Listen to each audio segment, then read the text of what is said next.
From the drawer, he produced an ancient, creased manila envelope. He rummaged among the contents of the envelope until he came across what he wanted, the collected extant data on the Nexus 6. A moment's reading vindicated Miss Marston's statement. The Nexus 6 android type surpassed several classes of human specials in terms of intelligence. But new scales of achievement, for example the Voight-Kampf empathy test, had emerged as criteria by which to judge. An android, no matter how gifted as to pure intellectual capacity, could make no sense out of the fusion which took place routinely among the followers of Mercerism, an experience which he, and virtually everyone else, managed with no difficulty. He had wondered, as had most people, precisely why an android bounced helplessly about when confronted by an empathy measuring test. Empathy, evidently, existed only within the human community, whereas intelligence to some degree could be found throughout every phylum and order. For one thing, the empathic faculty probably required an unimpaired group instinct. A solitary organism, such as a spider, would have no use for it. In fact, it would tend to abort a spider's ability to survive. It would make him conscious of the desire to live on the part of his prey. Ultimately, the empathic gift blurred the boundaries between hunter and victim. Evidently, the humanoid robot constituted a solitary predator. Rick liked to think of them that way. It made his job palatable. In retiring, i.e. killing, an Andy, he did not violate the rule of life laid down by Mercer. You shall kill only the killers, Mercer had told him the year empathy boxes first appeared on Earth. And in Mercerism, as it evolved into a full theology, the concept of the killers had grown insidiously. In Mercerism, an absolute evil plucked at the threadbare cloak of the tottering, ascending old man, but it was never clear who this evil presence was. A Mercerite sensed evil without understanding it. Put another way, a Mercerite was free to locate the nebulous presence of the killers wherever he saw fit.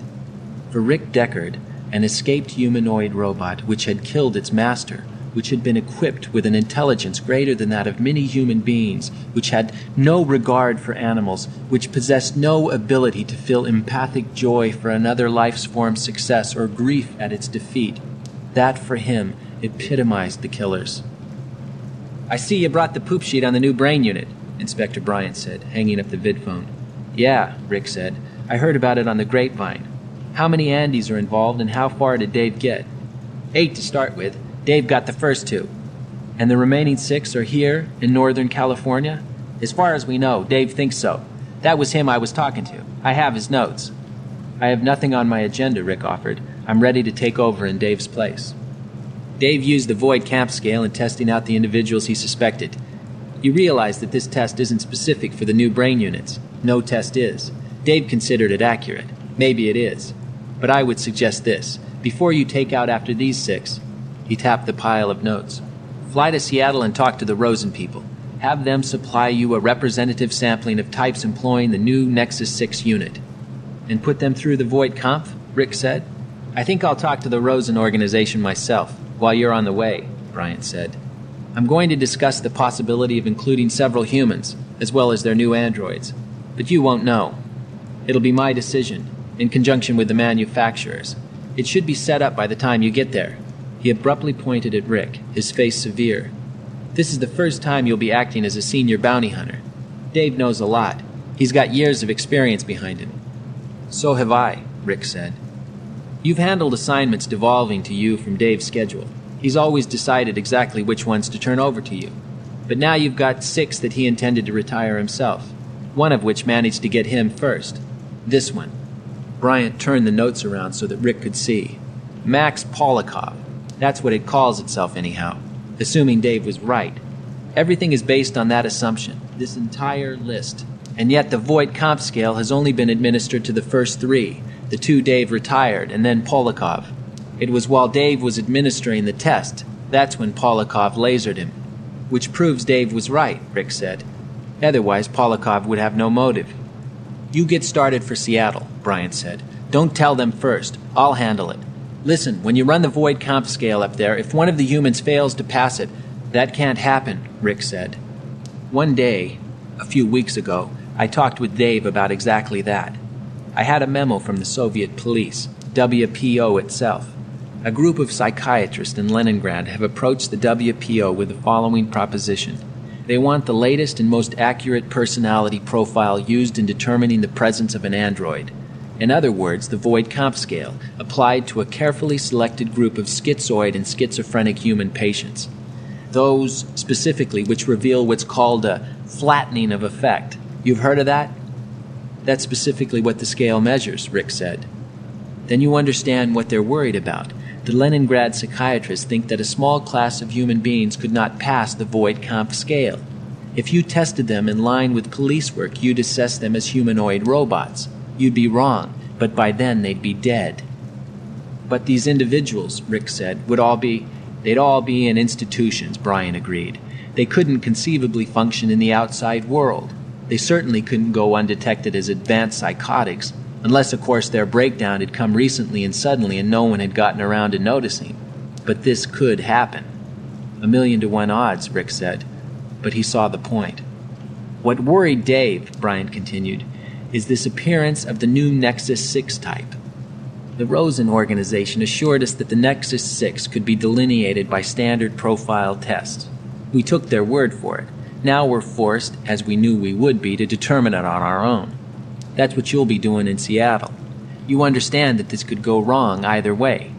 If you can't pick out all the humanoid robots, then we have no reliable analytical tool and will never find the ones who are already escaping.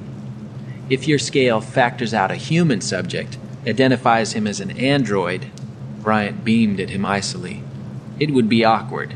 He picked the phone up. You want to get started? Use a department car and fuel yourself at our pumps. When he landed the police department hover car on the roof of the Rosen Association building in Seattle, he found a young woman waiting for him. Black-haired and slender, she approached his car, her hands deep in the pockets of her brightly striped long coat. I'm Rachel Rosen. I guess you're Mr. Deckard. This is not my idea, he said. Yes, Inspector Bryan told us that. Is it true, Mr. Deckard, that you're a bounty hunter? He shrugged, with reluctance, nodded. You have no difficulty viewing an android as inert, Rachel Rosen said. So you can retire it, as they say. Do you have the group selected for me? I'd like to. He broke off because all at once he had seen their animals. A major manufacturer of androids, he said thoughtfully, invests its surplus capital on living animals? Look at the owl, Rachel Rosen said. Here, I'll wake it up for you. She started toward a small, distant cage. There are no owls, he started to say. Sydney's, he thought. They listed in their catalog as extinct. It's artificial, he said. No. She smiled. But Sydney's listing. We don't buy from Sydney's or from any other animal dealer. All our purchases are from private parties, and the prices we pay aren't reported. For a long time he stood gazing at the owl, who dozed on its perch.